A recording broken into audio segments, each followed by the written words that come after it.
इस योग विद्या की सहायता से, दर्शन विद्या की सहायता से इतना हो सकता है कि हमें दुख कम से कम भोगना पड़े, ऐसा हो सकता है, और अधिक से अधिक सुखी रहें। और इस योग विद्या की सहायता से हम ऐसी स्थिति में पहुंच जाएं कि आगे जन्म ना लेना पड़े, आगे भविष्य के दुख समाप्त हो जाएं, ऐसा कर सकते हैं। और यह काम और किसी विद्या से नहीं हो सकता, जो इस योग विद्या से, अध्यात्म विद्या से हो सकता है, और किसी तरह से नहीं हो सकता। इसलिए इसका महत्व अधिक है।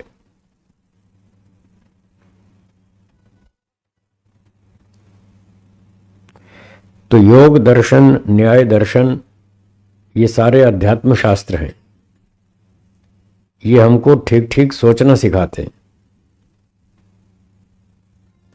जैसे उदाहरण के लिए,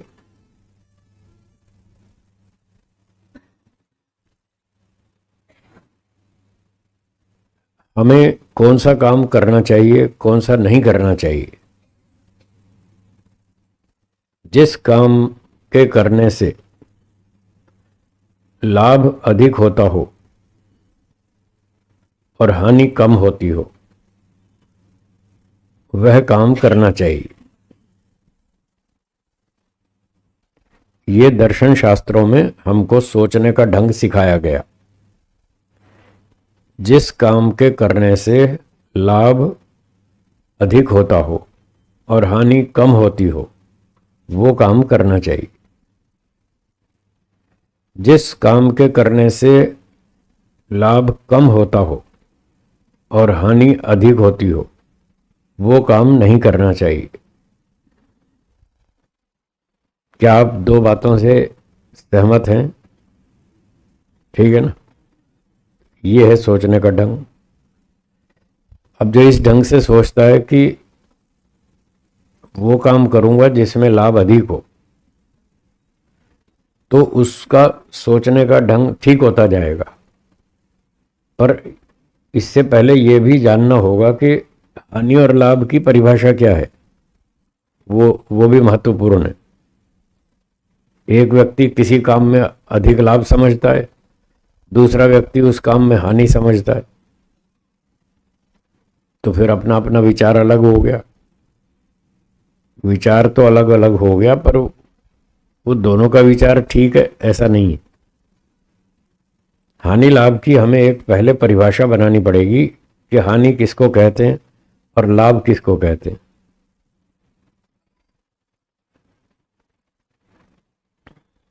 आप में से कोई बताना चाहे तो बताइए, हानि और लाभ की क्या परिभाषा है? बताइए।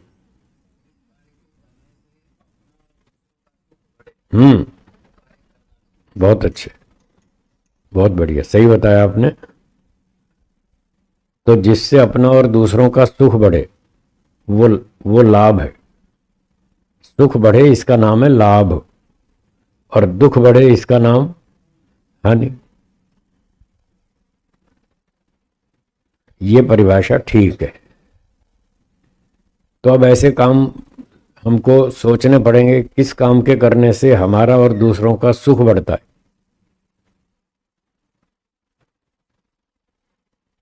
जिस काम के करने से हमारा भी सुख बढ़े, दूसरे का भी बढ़े, उसमें लाभ है, वो काम करना चाहिए। जिस काम के करने से हमारा भी दुख बढ़े और दूसरे का भी दुख बढ़े, तो वो हानिकारक है, वो नहीं करना चाहिए। जैसे यज्ञ करना, उदाहरण के लिए यज्ञ करना। यज्ञ करने से हमारा भी लाभ होता है, दूसरों को भी लाभ होता है, सबका सुख बढ़ता है, तो ये लाभकारी है, ये करना चाहिए। ऐसे ही सेवा करना, परोपकार करना, दान देना, माता पिता की सेवा करना, उनका सम्मान करना, अनुशासन में रहना, ये सारे काम करने से अपना और दूसरों का सुख बढ़ता है। तो ये सारे लाभकारी कार्य हैं, इनको करना चाहिए। क्या लोग ऐसा करते हैं? हाँ या ना, नहीं करते, बहुत थोड़ा करते, इसलिए सुख नहीं बढ़ता, इसलिए वो लाभ प्राप्त नहीं कर पा रहे। शब्दों से तो लोग स्वीकार कर लेते हैं कि ये काम अच्छे हैं, सुखदायक हैं, लाभकारी हैं, शब्दों से तो मान लेते हैं, पर वो व्यवहार में आचरण नहीं करते। तो केवल शाब्दिक ज्ञान से बेड़ा पार नहीं होगा। जो बात हम शब्दों से स्वीकार करते हैं उसको हमें व्यवहार में, आचरण में भी लाना पड़ेगा, तब बात बनेगी।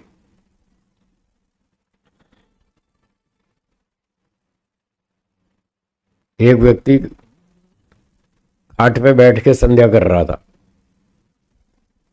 तो दूसरा व्यक्ति आया, उसने देखा कि ये खाट पे बैठ के संध्या कर रहा है,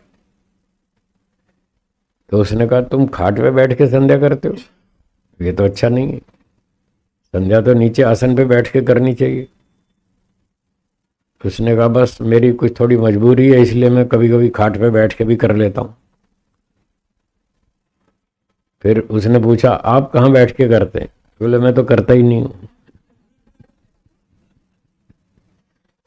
मैं तो करता ही नहीं।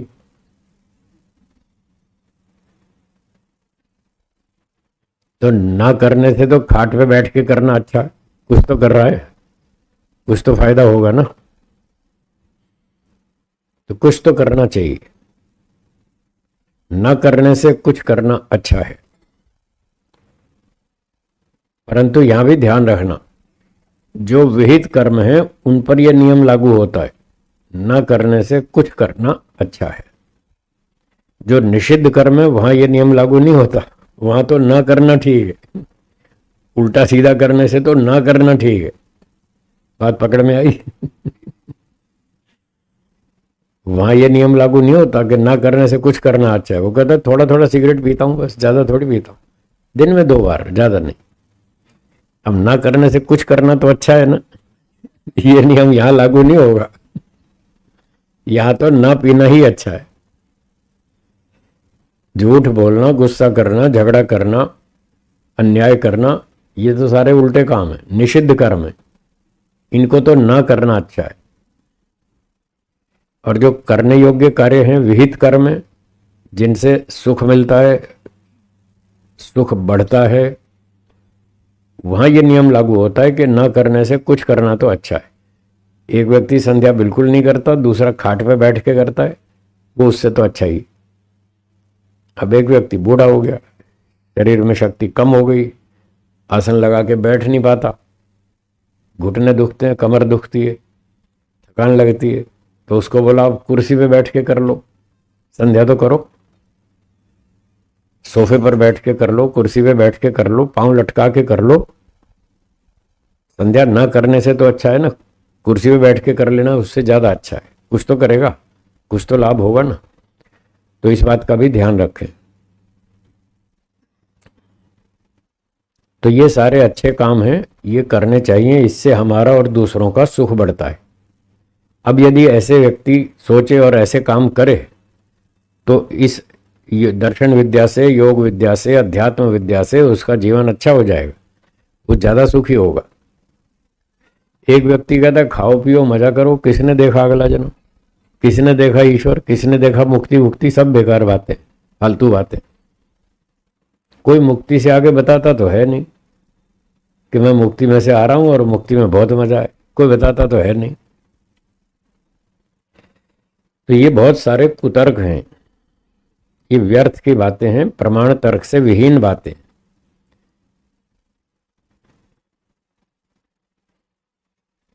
सत्य को समझने के लिए, कल परसों भी चल रही थी बात, सबसे पहले मन की शुद्धि होनी चाहिए। मन हमारा शुद्ध है, सत्य को हम जानना चाहते हैं, तब तो सत्य समझ में आएगा। और हम सत्य को नहीं जानना चाहते, अपनी अपनी मान्यता ऊपर रखना चाहते हैं, हठ करना चाहते हैं, अड़ियलपन है, फिर सत्य समझ में नहीं आएगा।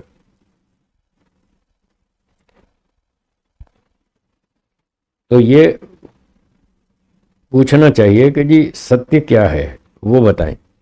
क्या अगला जन्म होता है? क्या मुक्ति होती है?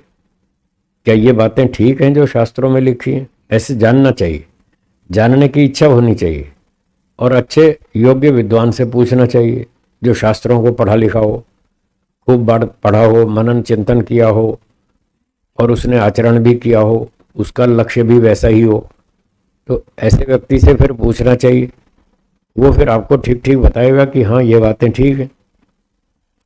और कहीं नहीं आई समझ में तो वो तर्क से समझाएगा, प्रमाण से समझाएगा, और तब यदि आप समझना चाहेंगे तो खूब समझ में आएगा, बिल्कुल आएगा। जो बात एक व्यक्ति को समझ में आ सकती है वो दूसरे को भी आ सकती है। एक व्यक्ति डॉक्टर बन सकता है तो दूसरा भी बन सकता है, एक इंजीनियर बन सकता है दूसरा भी बन सकता है।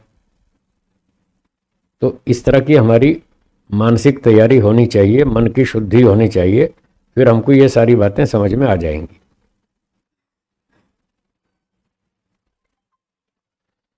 तो सही बात को जानना, मानना, स्वीकार करना और फिर उसको आचरण में लाना, इससे हमारा सुख बढ़ता है। ये लाभकारी कार्य है। एक व्यक्ति कहता है खाओ पियो मजा करो, भोगों में ही सुख है और कुछ नहीं है, आत्मा परमात्मा कुछ नहीं। दूसरा व्यक्ति कहता है कि विद्या पढ़ो, विद्या पढ़ने से जो सुख मिलता है वो भोगों से 1000 गुना ऊंचा है। महर्षि दयानंद जी ने लिखी है ये बात ऋग्वेदादि भाष्य भूमिका में। संसार के उत्तम उत्तम पदार्थों की प्राप्ति से जो सुख मिलता है, खाना पीना, सोना चांदी, कपड़े, फैशन, मोटर गाड़ी, नाचना गाना, इन भौतिक चीजों से जितना सुख मिलता है वो अध्यात्म विद्या प्राप्ति से मिलने वाले सुख का 1000वां अंश के तुल्य भी नहीं है। 1000वां मतलब विद्या से 1000 गुना ऊंचा सुख मिलता है। तो एक अच्छे विद्वान योग्य व्यक्ति ने, ऋषि ने ये बात लिखी है तो ऐसे फालतू थोड़ा ही है, ठीक ही लिख रहे। अब प्रैक्टिकल करके देखो तो पता चले, उसका प्रयोग करके देखें। 2 साल 5 साल 10 साल विद्या पढ़ें, 10 साल लगाओ विद्या पढ़ने में, उसमें मेहनत करो, फिर देखो आनंद आता है या नहीं आता। खाते पीते तो 50 साल हो गए कई जन्म बीत गए। लोग कहेंगे साहब पिछले जन्म का तो याद नहीं रहता। हम कहते हैं चलो छोड़ दो पिछला जन्म, इसी जन्म की बात करो। इस जन्म का तो अनुभव याद है। बचपन से अब तक 30 40 50 साल खाया पिया भोगा, संसार के सारे सुख भोग लिए। अब देखिए इस जन्म का क्या अनुभव है, क्या रिजल्ट आया, तृप्ति हो गई? नहीं हुई। जैसे अब 30 40 50 साल खा पी लिया, भोग लिया और तृप्ति नहीं हुई, ऐसे ही बचे हुए जीवन में और 50 साल खा लो पी लो, क्या तृप्ति हो जाएगी? नहीं होगी। और जो छोटी उम्र वाले हैं वो कहते हैं साहब अभी तो हमने दुनिया शुरू ही की है, अभी तो जीवन शुरू ही हुआ है थोड़ा हमको भी एक्सपेरिमेंट करने दो। कर लो भाई, आप भी कर लो। वैसे सीनियर सिटीजन बैठे हैं, उनकी सहायता भी ले सकते हैं उन्होंने तो एक्सपीरियंस कर ही लिया है। 50-60 वाले, उनसे पूछ लो उनका क्या अनुभव है, वो भी अपना अनुभव बता देंगे। पर बात तो यही है ना, व्यक्ति दूसरे की बात को सुनता ही नहीं, दूसरे की बात पर उसको विश्वास नहीं, वो अपनी अकल पे ज्यादा विश्वास करता है। इसलिए उसको बहुत से प्रयोग स्वयं प्रत्यक्ष करने पड़ते हैं, और जब प्रत्यक्ष प्रयोग कर लेता है फिर उसको समझ में आ जाती है। चलो आ जाएगी, कोई बात नहीं। फिर भी कुछ तो बड़ों की बात मान लेनी चाहिए। जितनी हम बड़ों की बात, अनुभवी लोगों की बात मान लेंगे उतना हमको लाभ होगा, उतना हम जीवन में तेजी से प्रगति करेंगे। और सारे काम खुद करके देखेंगे तो बहुत टाइम लग जाएगा और अनुभव बहुत थोड़ा हो पाएगा। इसलिए कुछ अपनी बात भी अनुभव करते जाएं और कुछ दूसरों के अनुभव से भी काम लेना चाहिए। ये जो दूसरों के अनुभव से लाभ लिया जाता है इसको शब्द प्रमाण कहते हैं। क्या कहते हैं? शब्द प्रमाण। ऐसे कई युवक मिलते रहते हैं, वो कहते हैं ये तो क्या हमको थोप दिया गया है, बचपन से थोप दिया गया है ये सारी बातें, इसलिए हम मान नहीं पड़ रही हैं। बाकी ये थोपना अच्छी बात नहीं, अपनी अक्ल से अनुभव करना चाहिए। मैंने कहा ये जो थोपा है ना, इसी वजह से आप यहां तक पहुंचे। अपनी अकल से होते तो जंगली होते अब तक। अपनी अकल से ही सारे काम करते तो आप जंगली होते।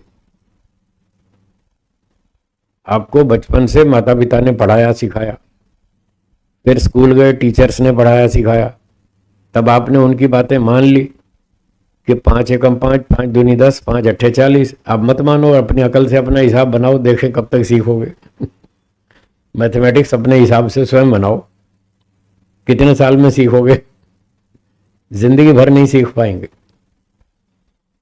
तो बचपन से जो बातें आपके ऊपर थोपी गई, जबरदस्ती लाद दी गई, उसी की वजह से आप यहां तक बुद्धिमान बने जितने आज हैं।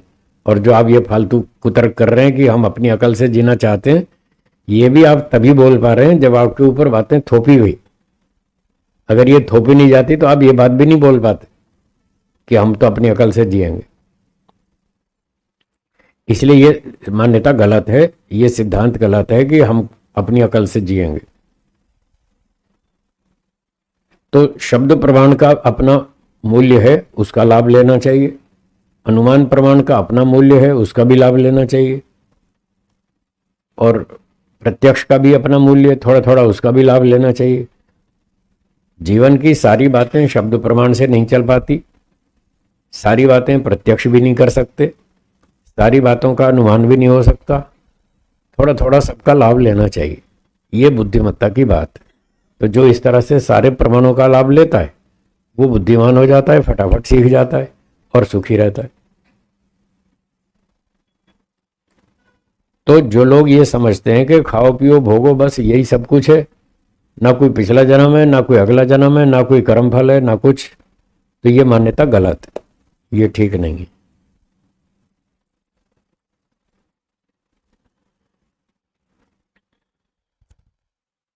कुछ ना कुछ तो हमें मानकर चलना पड़ता है, क्योंकि हम अल्पज्ञ हैं, हम नहीं जानते। हमको सब बात बचपन से सिखाई जाती है। माता पिता ने सिखाया बेटा ये नाक है, तो हमने रट लिया, हाँ ये नाक है, ये आंख है, ये कान है? ये अंगूठा है, ये हाथ है, ये उंगली है, ऐसे सिखाए तो हम सीख गए। तो इस प्रकार से उनकी सिखाई हुई बातों से ही हम आगे बढ़े। तो बड़े बुजुर्ग ये सिखा रहे हैं कि इससे पहले भी जन्म था, कोई ईश्वर भी है, आत्मा भी है, पिछला जन्म भी था, अगला जन्म भी होगा। तो इन बातों को भी हमें स्वीकार करना चाहिए, और ऐसे अंधाधुंध नहीं स्वीकार कर लेना चाहिए, आंख बंद करके नहीं, आंख खोल करके बुद्धि से समझना चाहिए। और जब बुद्धि से समझ में आ जाए फिर उसको मानना चाहिए। बहुत सी बातें बुद्धि से समझ में आ जाती हैं, फिर उसको व्यक्ति प्रैक्टिकल में स्वीकार नहीं करता, बस वहां गाड़ी रुक जाती है, फिर वहां प्रगति रुक जाएगी। तो जो लोग ये कहते हैं जी किसने देखा अगला जन्म, बस यही है, आप पहला और आखिरी यही जन्म है, खाओ पियो मजा करो, अगला जन्म किसने देखा? तो उन लोगों से हम कहते हैं क्या आप ईश्वर को मानते हैं? चलिए आपसे भी पूछ लो, यहां भी कई सारे लोग बैठे हैं, क्या आप ईश्वर को मानते हैं? मानते। हमारा शरीर हमने स्वयं बनाया, हाँ या ना? नहीं बनाया। हमारे माता पिता ने बनाया? उन्होंने भी नहीं बनाया, उनको भी नहीं आता बनाना। डॉक्टर्स ने बनाया? नहीं बनाया। साइंटिस्ट लोगों ने बनाया? नहीं बनाया। क्या ये अपने आप बन गया? अपने आप भी नहीं बना। तो फिर किसने बनाया? ईश्वर ने बनाया। ये है सोचने का ढंग जो हमें योग दर्शन न्याय दर्शन सिखाता है। इस तरह से सोचो, हमारा शरीर ईश्वर ने बनाया। ईश्वर न्यायकारी है या अन्यायकारी? न्यायकारी। शरीर ईश्वर ने बनाया, ईश्वर न्यायकारी है। न्यायकारी किसे कहते हैं? कर्म के आधार पर फल देता है या मुफ्त में? कर्म के आधार पर। आपको ईश्वर ने मनुष्य का शरीर दिया, सबको नहीं दिया। आपके अड़ोस पड़ोस में बहुत सारे और प्राणी भी हैं, गाय, घोड़ा, कुत्ता, कौवा, कबूतर, बिल्ली। उनको मनुष्य का शरीर नहीं दिया, आपको मनुष्य का दिया। क्यों? ये न्याय है या अन्याय है? न्याय है। तो मनुष्य शरीर जो मिला, ये इसमें ज्यादा सुख सुविधाएं हैं या बाकी पशु पक्षियों में?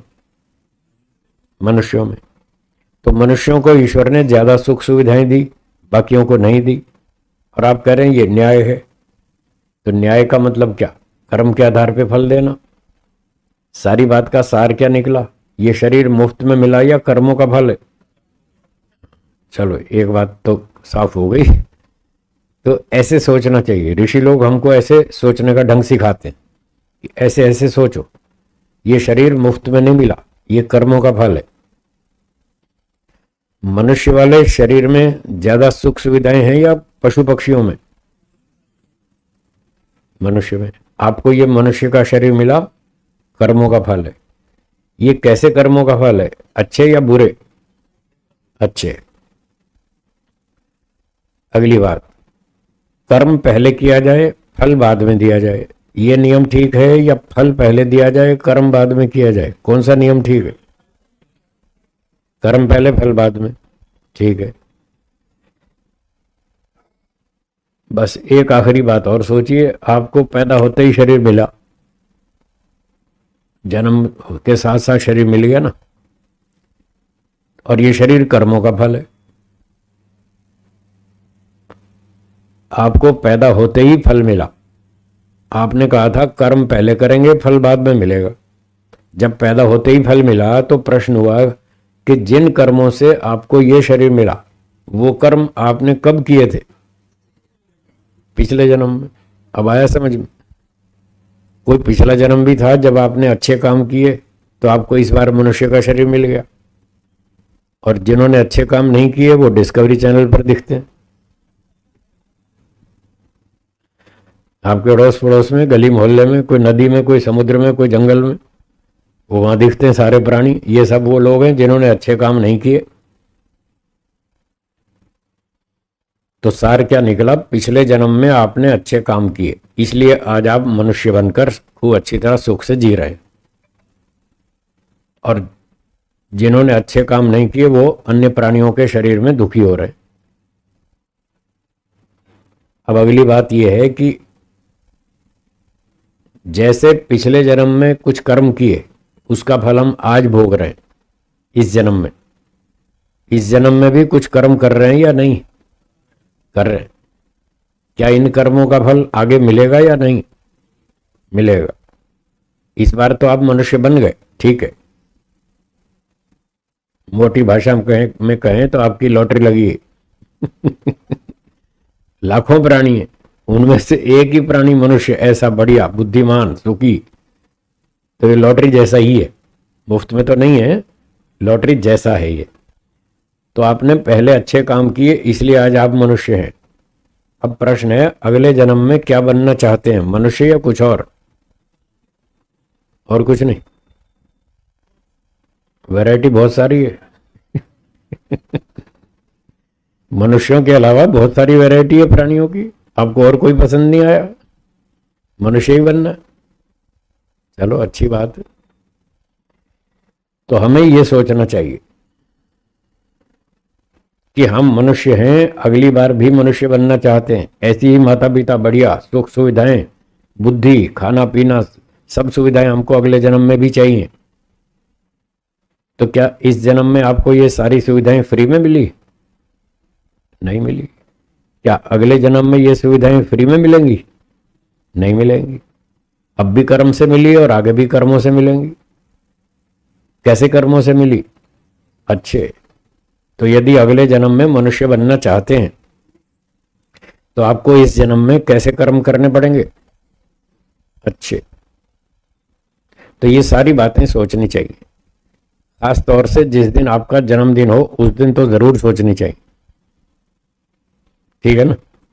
वैसे तो रोज सोचनी चाहिए, पर जिस दिन जन्मदिन हो उस दिन तो खास सोचनी चाहिए कि मेरा जन्म क्यों हुआ, क्यों मैं मनुष्य बन के आया इस संसार में। एक जन्म, 2 जन्म, 5 जन्म, 50 जन्म, कितने जन्म लेंगे? आखिर जन्म लेकर के भी क्या हमारा उद्देश्य पूरा हो जाता है? नहीं होता। सबसे अच्छा प्राणी मनुष्य है संसार में, ऐसा लोग कहते हैं। आप भी मानते होंगे, मानते हैं ना? सारे प्राणियों में सबसे अच्छा प्राणी कौन? मनुष्य।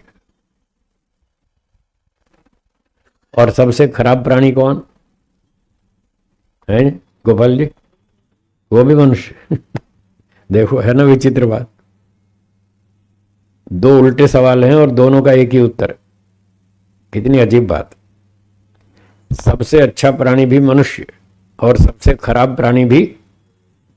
तो हमें सोचना है हम भी मनुष्य हैं, तो हम दो में से कौन सी वर्ग में आ रहे हैं, अच्छे वाले में या खराब वाले में, ये सोचना है।